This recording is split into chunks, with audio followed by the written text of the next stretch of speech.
Fight fans, buckle up. Charles Oliveira versus Mateusz Gamrot delivers a storybook homecoming finish in Rio de Janeiro, and it happens with the exact electricity everyone hoped for. Under the lights at a sold-out Farmacy arena, with legends and luminaries in the crowd including soccer icon Kaká and freshly recrowned light heavyweight king Alex Pereira, Charles Oliveira walks to the octagon amid a wall of Vai Morrer chants aimed at Mateusz Gamrot.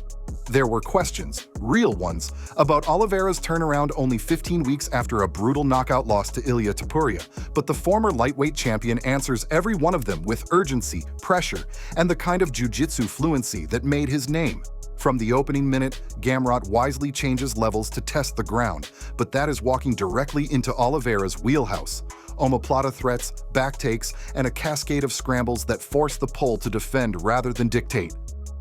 By the midpoint of round one, Oliveira is attached to the back, riding and peppering, hunting the strangle and letting Gamrot feel the load in his legs just to stand.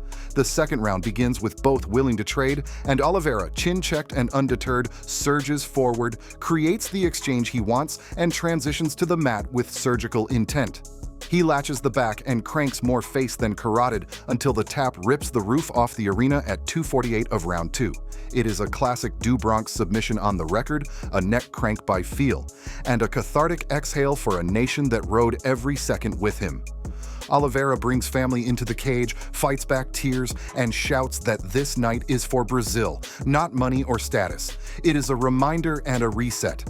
He is still an apex finisher in the division, still a magnet for big moments, and on this night, still the heartbeat of a Brazilian main event. If you are rocking with that performance and want more of these fight night breakdowns in real time, tap like, hit subscribe, and ring the bell.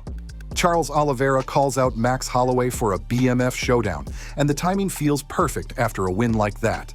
What is left for Charles Oliveira to achieve? Hey Hunter, Charles Oliveira versus Max Holloway, BMF. Vamos fazer acontecer essa. Take my money. Congratulations. In the cage, with the adrenaline still humming, Oliveira looks over to UFC Chief Business Officer Hunter Campbell and says the quiet part out loud. Charles Oliveira and Max Holloway, BMF, let us make that happen. It is not a mystery why.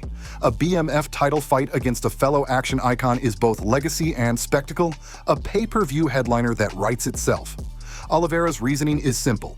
The crowd-pleasing violence Max brings would give him another chance to put on a finishing clinic, and the belt, while not a divisional crown, carries the swagger of a champion's spotlight. The call-out also unlocks a decade-old loose end. Their first meeting in 2015 ended bizarrely on an esophageal injury TKO, spawning narratives Oliveira later smashed with an 11-fight tear that turned him into one of the most prolific finishers in UFC history. After Rio, the ask lands with momentum. Stylistically, Oliveira brings layered pressure and a submission threat in every transition. Holloway brings volume, durability, and championship composure in the pocket. The BMF tag is built for that exact chemistry. Oliveira's message is equal parts gratitude and get me the biggest stage. He wanted Brazil, he delivered for Brazil, and now he wants the kind of violence-forward title that rewards what he just did against Gamrot: push, overwhelm, finish. Jose Aldo makes his retirement official on Brazilian soil, and the moment is as emotional as you would expect for the longest reigning featherweight champion in UFC history. The arena goes from roar to reverent as Aldo's music hits, and he walks not to fight, but to close the circle. In the octagon, he sets his gloves down at center, the universal sign that a career has reached its last page. Tears shine, the crowd surges with gratitude, and family joins him for a final salute. Aldo already retired once in 2022 after a decision loss to Merab Dvalishvili, pivoting to boxing and then surprising everyone with a UFC return in 2024. A triumphant decision over Jonathan Martinez, followed by two razor-close battles with Mario Bautista and Ayman Zahabi. But it is here, at home, where he chooses to make it permanent. The numbers tell one story: 32-10, 7 successful defenses at featherweight, Hall of Fame induction in 2023, but the aura tells the real one. A pioneer who blended bone-chewing leg kicks with airtight takedown defense and championship poise. A man whose prime rewired what the 145-pound division meant. By retiring in Brazil, he leaves the stage to the next generation while making sure the final cheer is the one that raised him. If this is truly the last word, it is the right one. Aldo's legacy is untouchable, and the send-off felt like a national holiday. Max Holloway responds to Oliveira's BMF call-out with a timeline and a place, keeping the pressure high and the calendar tight.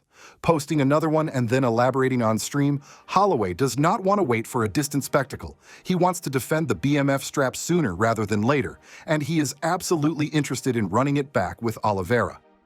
I know, bro. I know already. I see the chat. We know, bro. We hear, bro. We heard the call out. Tell him. Only time will tell now, bruh. Type of fight, the White House. That's so long to wait. It'd be such a long wait, you know what I mean? Ain't making no promises, though. It'd be a fun one. And we've been talking about this fight. Me and him have a history. He's blaming it on some type of injury. I guess we get to figure it out now. Huh? My hand is good. Not good. My hand is getting better. And we're just waiting to get cleared. I haven't really got back on the mats yet. I've been doing some strength and conditioning, but that's about it. We'll be back sooner than later. So 10 years have passed since their strange first fight. Both became champions in separate divisions, and both are now living embodiments of action-first matchmaking.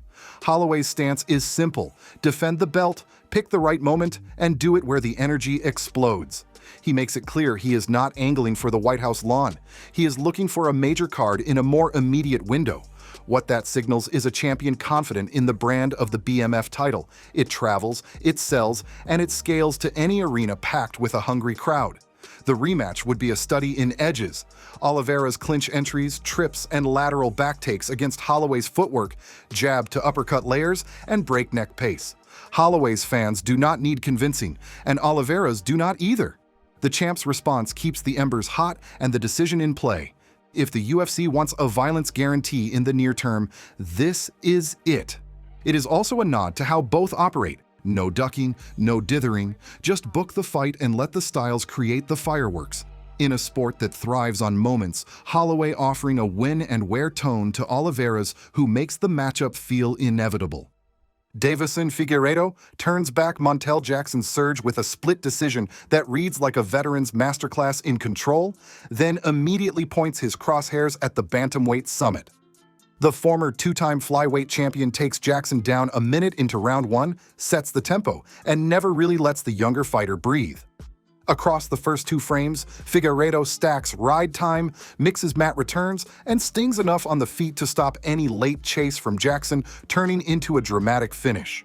In the dying seconds, with both men pointing to the canvas in a Max Holloway homage, Figueiredo still threatens the takedown, reminding everyone this was his fight to script. The scorecard split, but tilt his way, and the mic time is pure call-out theater. Jose Aldo for a Legends Dance, Alex Pereira for a playful king versus king name drop, and at the center of the target, Merab Dvalishvili, the bantamweight wrecking machine.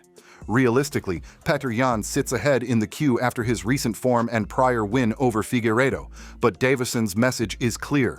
He wants the biggest possible stakes, and he wants them now. It is a bold ask in a division defined by Merab's pace and volume, yet if anyone at 135 can flip a script with a moment of violence, it is the man who built his career on guillotines, tight scrambles, and game-changing power shots. The crowd loves the audacity, the division hears the ambition.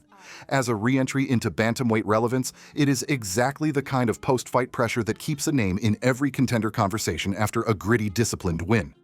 Charles Oliveira's homecoming submission sets the tone, his BMF call-out shapes the conversation, and Rio's legends frame the night with endings and beginnings. What matters now for Oliveira is pathway and platform. He demanded Brazil, he delivered Brazil, and then he asked for Max. For Holloway, the BMF belt is built to be defended against names like Charles, and his "let us do it sooner" stance is the gasoline on that fire. If you enjoyed this straight from the arena rundown and want more nightly scripts, press like, subscribe, and turn on notifications. Drop your picks in the comments for Holloway versus Oliveira, round, method, and the exact sequence you think ends it, and tell us who you want Deiveson to face next.